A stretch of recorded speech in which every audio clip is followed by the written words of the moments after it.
I think most people would agree with my assessment that this 2016 presidential election has been an absolute, complete, total joke.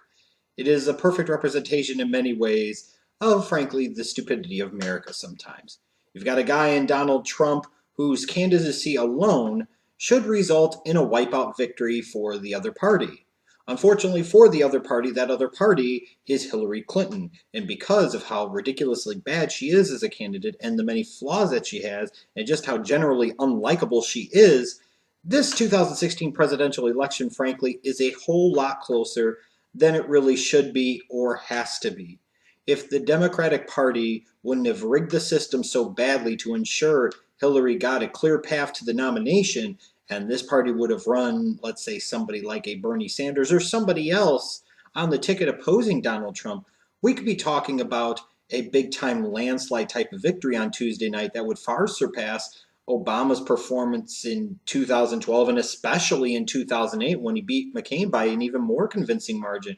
If you had somebody like a Bernie Sanders or somebody else on the ticket for the Democratic Party that didn't have nearly the negatives that Hillary did, you're talking about a Democratic Party that would be thinking about a path to not 270 electoral votes or 300 electoral votes or 350 electoral votes, potentially 400 electoral votes. But that's not the reality of the situation now. And now we're on the doorstep of history potentially.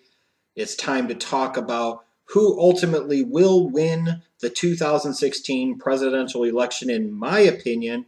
And I'm going to start off by talking about where the candidates currently sit, in my eyes, on the path to 270 the night before the election. I think most reasonable people can agree that based off of recent presidential elections, changing demographics of the electoral map, that the Democratic Party, Hillary Clinton, have a decent, sizable advantage built in on the path to 270. I mean, we can maybe disagree about just how big that natural advantage is, but there is a natural advantage. When you're a party that owns places like California and New York and Illinois, and those states are ones that you can count on and they are consistently there for you, you're going to naturally have a lead heading into the actual race itself. And you look at it right now for Hillary Clinton, the way I see it as of this night, she's got about 19 states plus Washington, D.C., plus the first congressional district of Maine that she can pretty safely count in her column,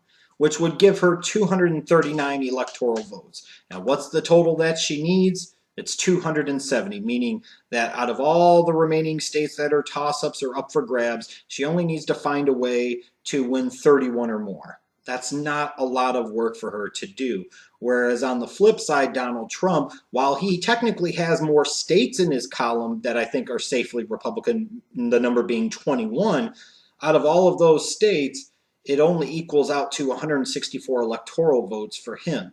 So you're talking about a guy where Hillary Clinton has to find a way to win at least 31 electoral votes. Donald Trump's got to find a way on election night to potentially win over 100 and over 105 and, basically close to 110. I mean, that's a huge disadvantage from the jump. Now, I know some Republicans and some other pollsters are going to sit there and reference places like a Michigan, and maybe not so much a Wisconsin at this point, but a place like a Michigan as being a state that would be classified as a toss-up.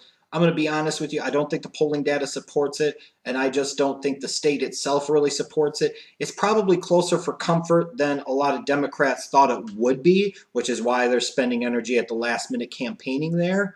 But at the end of the day, to me, Trump's late play for Michigan in 2016 reminds me a lot of Mitt Romney's play for Pennsylvania and Wisconsin in 2012. And ultimately, Romney rolled craps on both of those. And I think Donald Trump is going to do the same. So while the margin might be closer than was anticipated right now, I am counting it as being a leaning Clinton state, and therefore I'm putting it in Hillary's column. So you look at it, what does that mean? You're talking about a total of 10 remaining states and the second congressional district of Maine that you could throw into the toss-up category. And frankly, I look at states like Arizona and Georgia, and I really dispute whether those are true toss-ups either. While Donald Trump has not performed well there, he does not poll well there, it's not exactly like Hillary Clinton is the type of candidate to galvanize, especially in Arizona, Hispanic and Latino support in the numbers that she would need to try and overcome the great Republican advantage that have been built in there for many decades in that state, or get great black African American support in Georgia like an Obama might have. If an Obama couldn't carry that state in 08 or 2012, I just don't see how it's feasible at this point in time, no matter how unpopular Donald Trump might be there, that Hillary Clinton has a real fighting chance. If, again, the Democratic Party would have ran a safer, less dirty candidate, Arizona and Georgia most certainly would be in play. And again, like I said, we'd be talking about a path to not 270 or maybe 300 electoral votes for Hillary Clinton, but a path to 375 to 400 for the Democratic nominee. But really what it comes down to is, I know we hear people talk about every vote counts and every vote matters. And in theory, it sounds nice. And if enough people didn't vote, yeah, I could definitely shake things up. But if you're, let's say, a Republican in Idaho or a Democrat in California, your vote really does not count for the same level of significance or importance as an independent swing state voter in a place like Florida or Colorado or Ohio or North Carolina. It's these toss-up states that ultimately, in a lot of ways, serve as kind of a microcosm for the country and its demographics, and will ultimately determine who wins the 2016 presidential election. Those 10 states plus the 2nd Congressional District of Maine, you're talking about a total of realistically 135 electoral votes up for grabs. And now I want to talk about how both Hillary Clinton and Donald Trump could potentially get to that magic number. Like I mentioned earlier, Hillary Clinton has a pretty big advantage built into herself in the electoral map. Now, I know you'll have some polling organizations such as Rasmussen and LA Times with their own kind of ideological leans, trying to sit there and sometimes maybe make the race seem closer than it is. They skew a little more Republican than what actually is. But the simple fact of the matter is, I think everybody with a reasonable mindset, regardless of why you think it is, understands that Hillary Clinton's path to 270 electoral votes is a lot easier than Donald Trump's. Here's what I mean. She only needs, in theory, 31. If you count the rogue elector in Washington State saying he won't vote for Hillary Clinton, let's say 32. All right, so 32. How does Hillary Clinton get to 32? If she wins Florida and New Hampshire, it's over. Florida's 29, New Hampshire's 4. It's over. If she wins Florida and Colorado, it's over. If she wins Florida and Nevada, it's over. You see how important Florida is in this particular scenario for Hillary Clinton. If she wins Florida, it is all she wrote for Donald Trump. But if she doesn't, she still has so many more paths and possibilities to get to 270, which is why if I had to put a percentage on it in terms of likelihood that Hillary wins versus Trump, I would say it's about 80-20. There's still some chance for Donald Trump. He's just facing such an uphill battle. That's not to say there couldn't be some last-minute wave of momentum. Stranger things have happened, but I think it would be really strange in this cycle. Let's say, though, that Hillary Clinton loses Florida, but she wins Pennsylvania, which I expect her to ultimately do. I know Trump is making a last desperate appeal there, trying to perform well in the Philadelphia suburbs. I just don't think there's enough support there or enough hatred for Hillary and what she represents there to flip that state red. We're talking about a state that hasn't voted Republican, I believe, since the 1980s. It's a huge built-in advantage for the Democrats there. So let's say she loses Florida, loses Ohio, loses Iowa, which I think she'll lose Ohio and lose Iowa for sure. She wins Pennsylvania, Colorado, New Hampshire, it's over. She wins Pennsylvania, Colorado, Nevada, it's over. If she won Pennsylvania but somehow found a way to win North Carolina, it's over. And that's not even going into some of the other scenarios that could potentially be at play. If she lost Florida but won North Carolina, somehow lost Pennsylvania but still won New Hampshire, won Colorado, and won Nevada, it's still over. Her path to 270 is so much easier than Trump's. Whereas from Trump, we could talk about trying to flip Michigan, but even if somehow miraculously he did flip Michigan, he still faces a major uphill battle. But it's not going to happen. So what happens in that case? he realistically has to win Florida. Maybe some of his supporters will point to the fact that he's going to win in Ohio and Iowa and think that that's a good sign. It's not that good of a sign. The bottom line is, like I mentioned, Trump at 164 needs to get to 270, means he needs 106 electoral votes to win the presidency. All of the states combined, plus Maine's 2nd congressional district, the toss-ups that I mentioned, 135 electoral votes. If he loses Florida, you take that 29 out, that leaves 106 electoral votes up for grabs. That means he would have to be perfect everywhere else. It's that simple. If he doesn't win Florida, it's good night, Irene, for Donald Trump. He has to carry, realistically, Florida. He has to carry Ohio. He has to carry North Carolina. And frankly, to have any real chance, he also has to carry Pennsylvania. So you're talking about 3 of the 4 states were carried twice by Obama. One of the states was carried, North Carolina, carried by Obama in 2008 and barely won by Mitt Romney in 2012. So again, the path to 270 for Donald Trump. We can come up with all these different scenarios, but the fact is the road to 270 for Donald Trump realistically begins and ends in Florida. And if he doesn't perform well in the I-4 corridor, it is over. Now, of course, I could be talking all this about Hillary Clinton's built-in advantage and Donald Trump's uphill battle, but it would just seem fitting and appropriate for this election if we got to a scenario or circumstance where neither one of these candidates ended up with 270 electoral votes. And the scary thing is while I don't think it's likely or probable, it is technically somewhat possible. How fitting it would be. Let me talk a little bit about how we could get to a scenario where neither one of these candidates gets to 270, and then in December it comes down to Congress picking the president. Like I said, it's not probable, not likely, but it is possible that this thing is not decided on election night because ultimately neither one of these candidates gets to 270 electoral votes. So I'm going to give you a few scenarios, kind of spitball them out there and explain how we could get to that point. I'm going to look at this in terms of Hillary Clinton's number because it's easier to do the math from her starting point with the electoral map as opposed to Donald Trump's. So she's sitting at 239. Basically, if she only wins a total of 30 electoral votes, and that gets her to 269, that means she didn't get to 270. That also means if she only got to 269 ultimately, that Donald Trump did not get to 270. And then, like I said, all hell breaks loose. One scenario would be that she wins Pennsylvania, wins Colorado, and wins Maine's 2nd congressional district. That is a possibility in terms of those would be the only things that she would hold on and win. She could only win Florida and then Maine's 2nd congressional district, and that get her to 30.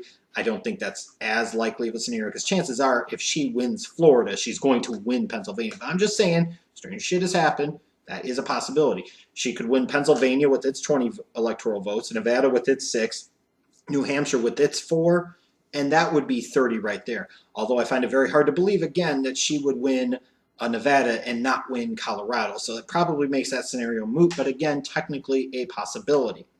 You never know what could happen. The most likely scenario, I think, that gets her to 269 and Donald Trump to either 268 or 269 would be Hillary Clinton wins Pennsylvania in its 20 electoral votes, wins Nevada in its 6 electoral votes, wins New Hampshire in its 4 electoral votes, and Maine's 2nd congressional district getting that 1 electoral vote, which would technically put her at 31 and put her at 271 or 270. But again, if that rogue elector in Washington State has their way, that would put her back down to 269. It's either that scenario or the one where she only wins Pennsylvania, Colorado, and Maine's 2nd congressional district. That gets her to 269. And then how fucked up would that be if a rogue Washington State elector took his vote away from Hillary Clinton, where she's sitting at 269, Trump's sitting at 269, and then he flips the entire damn thing upside down by getting Trump to 270 and Hillary to 268. It's kind of an Armageddon doomsday scenario. It is possible. I just don't see that it's very likely. I think come election night, we're ultimately going to get a somewhat decisive winner, and now it's time for me to tell you who I think that's going to be, how, and why. So the question comes, who's going to win this thing? And I think the question first is when might you have a good idea of the direction the night is going to go? I actually think we'll get some type of idea relatively early on in the night, although depending on the state and especially knowing Florida being in play, who knows how long it could be before we get a somewhat definitive answer. Reference the 2000 election. That's all you need to know. In terms of Hillary Clinton for her camp, it's going to be her night if she wins Florida. If she wins Florida, like I said, it's pretty much over. But if she wins North Carolina, that's a pretty good indication it's going to be her night too. If she somehow find a way to win Ohio, which I don't think she's going to, it also would be a really strong indication that it's probably going to be her night. Or if she miraculously flipped Georgia, again, I don't think that's going to happen, then that would really be a strong indication that it is going to be Hillary Clinton's night. For Donald Trump, if you start getting reports early that Pennsylvania could flip red for the first time since the 1980s, that Florida could flip red for the first time since 2004, and he flips Ohio red for the first time since 2004, that could be an indication, could potentially be his night, especially if you start getting some reports that Michigan is too close to call. Then that could be a really good indication that Donald Trump is going to be the next president of the United States. But at the end of the day, I just don't see how that's going to happen. I think when you look at the demographics of the country, you look at women make up a larger percentage of the actual voters on election day and before the election than male voters do. And Hillary performs much better with women than Donald Trump does. That points in her favor. She might not have the same enthusiastic support of the black African-American voter that Barack Obama did in 2008, 2012, but there is still a huge built-in advantage there. And if any loss in enthusiasm is there in that community, it may very well be made up for by the Hispanic Latin voters in places such as Florida, such as Colorado, such as Nevada especially. When you're talking about a Democratic Party that basically can say, for all intents and purposes, we own a quarter of the electorate. We get 95 or so percent of the black vote, and this time at least 70% of the Hispanic vote, if not larger. The Republican Party, Donald Trump, they have to win so much of the white vote everywhere else. The math just doesn't add up. It just doesn't. And I don't think Trump performs as well as he hopes that he performs in the Philadelphia suburbs, in Pittsburgh. I don't know that he performs as well as he's going to need to in the I-4 corridor down in Florida. I look at it, and I think Hillary Clinton still wins. I do think she'll get over 300 electoral votes, but it's not going to be nearly the victory that it should have been for her, or probably even potentially could have been if the election was 2 weeks ago before the most recent stuff from James Comey and the FBI. I think she'll ultimately win Florida by maybe a percentage point, if not less. I think she'll hold on to Pennsylvania by about 2 to 3 percentage points. She'll win Colorado probably a little more comfortably, maybe by about 4 percentage points. Nevada by maybe 1 to 1.5%. New Hampshire by probably less than 1%. And to me, that gets Hillary right around where I think a pretty good sweet spot is for her. I kind of hedge a little bit on Nevada and especially New Hampshire, but I'm throwing them into her column here because I feel a little bit stronger for her on those two states than I did for Trump. So I look at it and I kind of say the baseline for performance for her is right around 306, 307, 307, and then if she loses an electorate, 306, 307. If she wins Maine's 2nd Congressional District, that bumps her up to 308, loses an elector, that's 307. So I'll put the firm number on 306. I think her floor right now is winning Pennsylvania, Colorado, Nevada, which will get her, enough. That would get her, add 20 from Pennsylvania, that's 259. Add 9 from Colorado, that's 268. Add 6 from Nevada, that's 274. I think that's kind of the floor for Hillary Clinton, is 274 electoral votes. Her ceiling, if she was also to flip, like I said, Maine's 2nd Congressional District, she also was able to find a way to win North Carolina, it's about 323 or so electoral votes. So she's somewhere in between her floor and her ceiling. I expect her to be a little bit closer to her ceiling by the end of the night than the floor, but I don't expect her to get into the 320s. I really don't. I think Trump wins in Arizona, holds on in Georgia. I think he flips Iowa and Ohio red. I think ultimately he will flip North Carolina red, although by the smallest of margins, maybe like a half of a percentage point. It'll be really, really close. Um, but I got him at 235 electoral votes. In terms of the states to watch early, pay attention to New Hampshire, Maine's second congressional district, because if early numbers indicate Hillary's successful either one of those places, then that's probably a bad sign for Donald Trump. Florida is obviously going to get a lot of the media attention, as it should, because it is going to play a really important role in this election, especially for the Donald Trump campaign. Losing Florida is not the be-all, end-all disaster for the Democrats. It will be for the Republicans and Donald Trump. And then if it's close late, watching Colorado, watching Nevada, those are the places you're really going to want to watch. And I think in terms of the pure swing states that are really, truly undecided, the three to watch the most are going to be Florida, New Hampshire, and Nevada. I think the candidate that wins Florida and then wins either Nevada or New Hampshire, especially if it's Hillary Clinton more so than Donald Trump, ends up being the next president of the United States. I know many of you will be depressed at the thought of Hillary Clinton being the next president of the United States, just like a lot of you would also be depressed if Donald Trump is the next president of the United States. This is just my prediction 4 years ago. The only state I got wrong for Barack Obama was North Carolina, and that was by a razor-thin margin that he didn't end up winning that state. I do think it will ultimately be Hillary Clinton's night, which is vomit-inducing in and of itself. But frankly, if it was Donald Trump's night, it'd be the same thing. At least you could say history has been made. We will have the first female president, and all of us are probably going to drink ourselves into a stupor on Tuesday night.